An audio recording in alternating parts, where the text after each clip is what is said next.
बिस्मिल्लाहिर्रहमानिर्रहीम। अस्सलाम वालेकुम नाज़रीन कराम, मैं हूं मखदूम शहाबुद्दीन और आप देख रहे हैं मेरा फेसबुक और यूट्यूब चैनल। उम्मीद करता हूं आप सब लोग बखैर वाफियत होंगे और जहां भी होंगे अपने अहले खाना समेत खुश भी होंगे और महफूज भी। नाज़रीन कराम, बिलाखिर वो खबर आ गई है जिस खबर का हर पाकिस्तान तहरीक इंसाफ के और इमरान खान के सपोर्टर को इंतज़ार था। पाकिस्तान तहरीक इंसाफ इस वक्त इस कदर जारहाना मूड में आ चुकी है कि इस्लामाबाद में कायम की गई हुकूमत ज्यादा दिन टिकते हुए नजर नहीं आ रही। आज पाकिस्तान तहरीक इंसाफ का 28वां यौम तासीस भी था। एक जानिब तो पीटीआई वालों ने ग्रैंड ऑपोजिशन जो कि तहरीक तहफ़्फ़ुज़ आईन है उसका इजलास बुलाया और उसकी एक इंतहाई अहम तरीन प्रेस कॉन्फ्रेंस हुई। उस प्रेस कॉन्फ्रेंस में जलसों का शेड्यूल भी दे दिया, लेकिन उससे भी बड़ी खबर और उससे भी बड़ा और इंतहाई दबंग ऐलान अली अमीन गंडापुर ने किया। यूं लग रहा है कि अली अमीन गंडापुर, जिन्होंने शुरू में मफाहमत की बहुत कोशिश की, अब उनका सबर भी इमरान खान की तरह जवाब दे चुका है। आज अली अमीन गंडापुर ने ना सिर्फ इस्लामाबाद पर कब्जे की बात की है, बल्कि यह कहा है कि जब मैं खैबर पख्तूनख्वा से निकला, अगर हालात उस तरफ को ना गए जिस तरफ हम ले जाना चाहते हैं, तो फिर जब हम निकले तो हम ना सिर्फ इस्लामाबाद पर कब्जा करेंगे बल्कि इमरान खान को भी छुड़वा कर खैबर पख्तूनख्वा ले जाएंगे। ये किसी भी सूबे के वजीर आला की तरफ से एक इंतहाई अहम तरीन ऐलान है और मैं आपको कुछ क्लिप्स दिखाऊंगा, आप बॉडी लैंग्वेज देखिएगा। यूं लग रहा है कि मुकम्मल तौर पर पाकिस्तान तहरीक इंसाफ जो है उसने एक इंतहाई जारहाना इनिंग्स खेलने का फैसला कर लिया है। बुशरा बीबी के हवाले से भी अहम तरीन डेवलपमेंट्स हैं जो आपके सामने रखनी है, जबकि काजी फाइज ईसा साहब जो हैं उनके हवाले से भी मेरे पास इंतहाई अहम तरीन खबर है। और काजी साहब की एक मुलाकात हुई है जिलानी, जो जस्टिस जिलानी है, जिन्हें एक कमीशन का सरबराह बनाया गया था लाहौर की एक शादी पर। वहां पर काजी साहब अच्छे खासे तपे हुए थे, जिससे एक चीज वाज़ेह हो जाती है कि काजी साहब का माइंड अभी भी उसी तर्ज पर सोच रहा है। ऑल्दो काजी फाइज ईसा साहब बड़े एक्टिव हुए हैं और बड़ी स्टेटमेंट्स दे रहे हैं। अब उन्होंने एक स्टेटमेंट दी जो कि मुझे तो हजम नहीं हुई, क्योंकि ये स्टेटमेंट काजी साहब ने ये दी कि अदालती मामलात में मैं किसी की मुदाखलत जो है वो कबूल नहीं करूंगा और जब से मैं चीफ जस्टिस बना हूं किसी जज की जानिब से मुदाखलत की शिकायत नहीं मिली। काजी फाइज ईसा ने कहा कि जब से वो चीफ जस्टिस ऑफ पाकिस्तान का ओहदा संभाल चुके हैं, किसी भी हाई कोर्ट के किसी भी जज ने मुदाखलत की शिकायत नहीं की। अगर कोई मुदाखलत हुई भी है तो उन्हें रिपोर्ट नहीं किया गया और अदालती मामलात में किसी की मुदाखलत काबिल कबूल नहीं। मुदाखलत के जो वाकयात इस्लामाबाद हाई कोर्ट के 6 जजों ने रिपोर्ट की है वो मेरे चीफ जस्टिस बनने से पहले के हैं। लेकिन इसमें सवाल यह है कि काजी साहब ने तो जिन पर इल्जाम था उनके साथ मुलाकात कर ली। एग्जीक्यूटिव पर इल्जाम था, एग्जीक्यूटिव के सरबराह से मुलाकात करके उसी एग्जीक्यूटिव को इंक्वायरी कमीशन बनाने का इख्तियार दे दिया। यह ऐसे ही है जैसे मुझ पर एक इल्जाम हो और जज मुझसे चैम्बर में मुलाकात करे और कहे कि आप एक काम करें, आप अपनी मर्जी का बंदा लगा के तहकीकात करवा लें, टीओआरस भी आप फाइनल करें और उसका दायरा इख्तियार भी आप फाइनल करें। यह सब कुछ काजी साहब कर चुके हैं और काजी साहब तो अपने हिसाब से सब अच्छा की रिपोर्ट दे रहे हैं। लेकिन जो अदालती ज़ेरे इल्तवा मुकदमात है सुप्रीम कोर्ट में, जो एक नया रिकॉर्ड सेट हुआ है काजी साहब के दौर में, वो जरूर काजी साहब का मुंह चिढ़ा रहा होगा। अच्छा, वहीं दूसरी जानिब जस्टिस याह्या अफरीदी जो हैं उन्होंने जजेस के मामलात के अंदर जो मुदाखलत होती है 6 जजेस के खत वाले मामले पर उन्होंने अलग होने का फैसला किया था और उन्होंने कहा था उसी तरीके से चलें जैसे काजी साहब चलना चाह रहे थे। लेकिन उसके साथ जस्टिस अतर मिनल्ला का भी एक नोट था, आपको याद होगा। अब अदलिया में मुदाखलत के खिलाफ सुओ मोटो पर समाअत के लिए नया बेंच तश्कील दिया गया है। Chief justice of Pakistan justice Qazi Faez Isa की सरबराही में 6 रुकनी बेंच 30 अप्रैल को समाअत करेगा और नए बेंच में जस्टिस याह्या अफरीदी साहब जो हैं उन्हें एक्सक्लूड कर दिया गया है। जस्टिस याह्या अफरीदी साहब जो हैं उन्हें उस बेंच में से निकाल दिया गया है क्योंकि वो उस बेंच में बैठना नहीं चाहते थे। अच्छा, अब एक और बड़ी दिलचस्प खबर ये आई है, जरा ये बता रहे हैं कि लाहौर में जस्टिस अमीनुद्दीन खान के बेटे की शादी की तकरीब में चीफ जस्टिस काजी फाइज ईसा ने जस्टिस रिटायर्ड तसद्दुक जिलानी से जब उनका आमना सामना हुआ तो काजी फाइज ईसा ने जजेस खत की तहकीकात के लिए कायम इंक्वायरी कमीशन की सरबराही ना करने पर नाराजगी का इजहार किया। साबिक चीफ जस्टिस ने सरबराही न करने की वजूहात बयान की। जराए बताते हैं कि इस मौके पर जस्टिस जिलानी के साहबजादे एडवोकेट साकिब जिलानी भी मौजूद थे, जिन्होंने काजी फाइज ईसा को दलील से समझाने की कोशिश की मगर काजी साहब को समझाने में वो नाकाम रहे।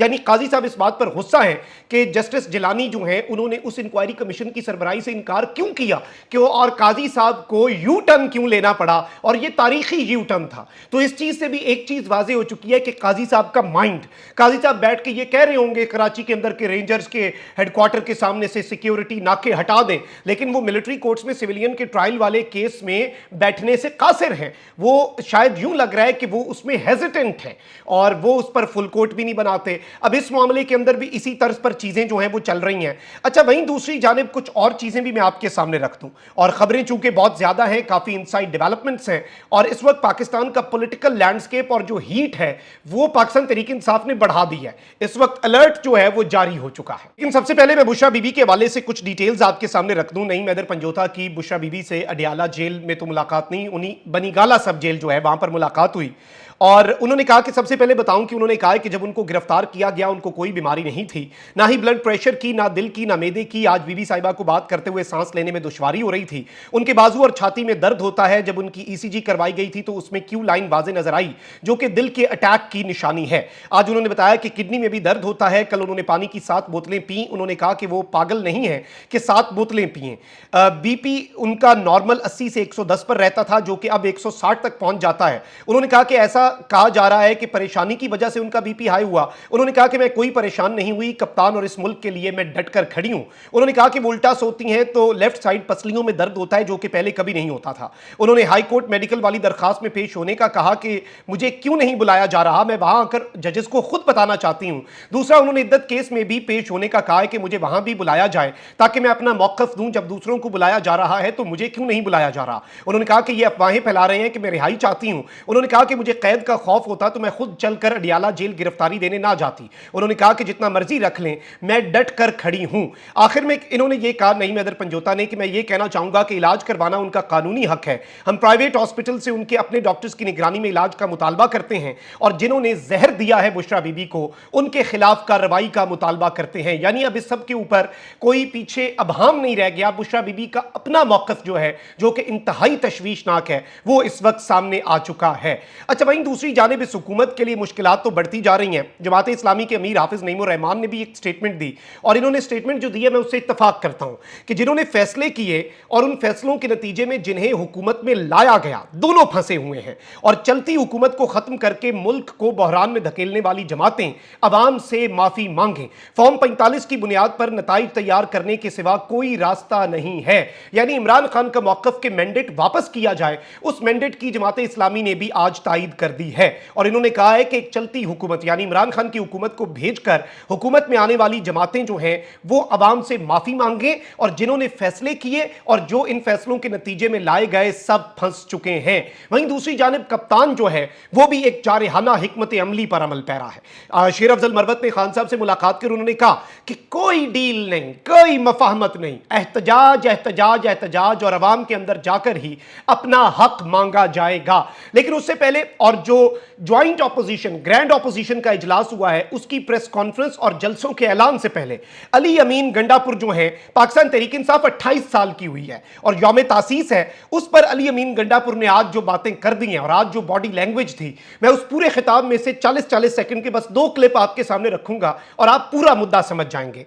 आप पहले जरा सुने कि वो कह रहे हैं कि माइनस इमरान तुम्हारा बाप भी नहीं कर सकता। Have a look. लो सारे के सारे, ये पीडीएम भी सुन ले, ये पाकिस्तान के वो इदारे भी सुन ले, ये पाकिस्तान के वो लोग इमरान खान को क्रश करना चाहते हैं वो भी सुन ले कि माइनस इमरान खान तुम्हारा बाप भी नहीं कर सकता। इमरान खान इस कौम के दिलों में रहता है, तुम्हारा बाप भी ये नहीं कर सकता। और तुम ये अगवा लो, तुम ये कर लो, तुमने किया है, तुमने हर तरह की फसाइयत की है, हर तरह का जुल्म किया है, हर तरह की हरकत की है, लेकिन लोगों ने फिर भी तुम्हारे 8 फरवरी को तुम्हें जवाब दिया है, तुम्हें समझाने के लिए दिया है, तुम्हारी इस्लाह के लिए दिया है। फिर तुम्हें समझ नहीं आई, फिर लोगों ने तुम्हें फिर जवाब दिया है सुबह 21 तारीख को। अब समझ नहीं आई तो अब ऐसा जवाब मिलेगा कि खुदाई कसम दास्तान भी ना रहेगी तुम्हारी दास्तानों में। अब सबका बहुत शुक्रिया। जी तो नाज़रीन करम, आपने ये गुफ्तगू सुनी। फिर इसके साथ उन्होंने कहा कि अगर हमारा हक ना दिया गया तो हम हुकूमत को गिराकर इस्लामाबाद पर कब्जा कर लेंगे और इमरान खान को भी छुड़वा लेंगे। अब जरा ये सुने आप। इंशाअल्लाह इंशाअल्लाह ये आने वाला वक्त, ये आने वाले कुछ दिन, इसमें अगर कोई ऐसी तब्दीलियां ना आई जो कि आनी चाहिए और जो कि हक पे हैं और वो हक ना मिला, तो फिर एक सूबा है वो है खैबर पख्तूनख्वा, اور اس کا مجھے بنایا عمران خان نے وزیر اعلیٰ، تو میں آپ کو یقین دلا رہا ہوں کہ پھر وہ صبح جب نکلے گا تو وہ صبح پھر جب واپس جائے گا تو عمران خان کو بھی لے کے جائے گا اور یہ حکومت بھی گرا کے جائے گا. ایسے نہیں جائے گا، پھر وہ واپس خالی ہاتھ نہیں جائے گا، وہ عمران خان کو لے کے جائے گا، ان چوروں کی حکومت بھی گرا کے جائے گا. اور ایک دفعہ پہلے مجھے سزا دی ہے آپ لوگوں نے کہ میں نے ایک ٹویٹ کی تھی کہ ہم اسلام آباد پہ قبضہ کر لیں گے. اب میں کہہ رہا ہوں حق نہ ملا تو ہم اسلام آباد میں اس حکومت سے اسلام آباد پہ قبضہ کریں گے. آپ کا بہت شکریہ. جی تو ناظرین کرام، آپ نے یہ گفتگو سنی، اس کے بعد پھر اور کچھ کہنے کو بچتا نہیں ہے. میں آگے بڑھتا ہوں.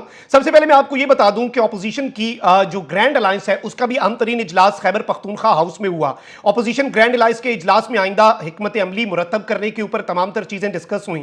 اجلاس میں chairman P T I opposition leader Omar Ayub, Mahmood Khan Achakzai, Hamid Raza Akhtar Mengal اور دیگر جو ہیں وہ شریک ہوئے. اس کے بعد ایک پریس کانفرنس ہوئی. محمود خان اچکزئی نے کہا کہ 8 فروری کو تحریک انصاف الیکشن جیت چکی تھی. کسی بھی شریف آدمی سے پوچھیں تو وہ یہی کہے گا. دین اسلام میں بھی یہی ہے کہ جس کا حق ہے اس سے نہیں چھپانا چاہیے. ایرانی صدر آیا، اس کی خواہش تھی خطاب کروں، نہیں کرنے دیا گیا. کیا ہم اتنے کمزور ہیں؟ یعنی آج ریاست پر کچھ سوالات اٹھائے. اس کے ساتھ صاحبزادہ حامد رضا نے کہا کہ غیرت مند انسان فیملی کی طرف بڑھنے والے ہاتھوں کو کاٹ دیتا ہے. بدماشی بہت برداشت کر لی، فیصل آباد کا جلسہ ہوگا، دیکھتے ہیں آئی جی کیسے روکتا ہے. اب تو مریم نے بھی پولیس کی وردی پہن لی ہے. خدا ملک کے حال پر رحم کرے. اس کے ساتھ علامہ راجہ ناصر عباس جو ہیں انہوں نے کہا کہ پاور پالیٹکس ختم ہونی چاہیے. پاکستان کو مشکلات سے نکالنے کا راستہ آئین کے مطابق چلنا ہے. پاکستان کی عوام کے پاس جائیں گے. اچھا، اب جو اپوزیشن نے آج اعلان کیا ہے وہ کیا ہے کہ 5 مئی کو کراچی اور 10 مئی کو فیصل آباد میں جلسہ ہوگا. جمہوری انداز میں جو ہمارا حق ہے اس کے مطابق ہم جلسے جلوس کریں گے.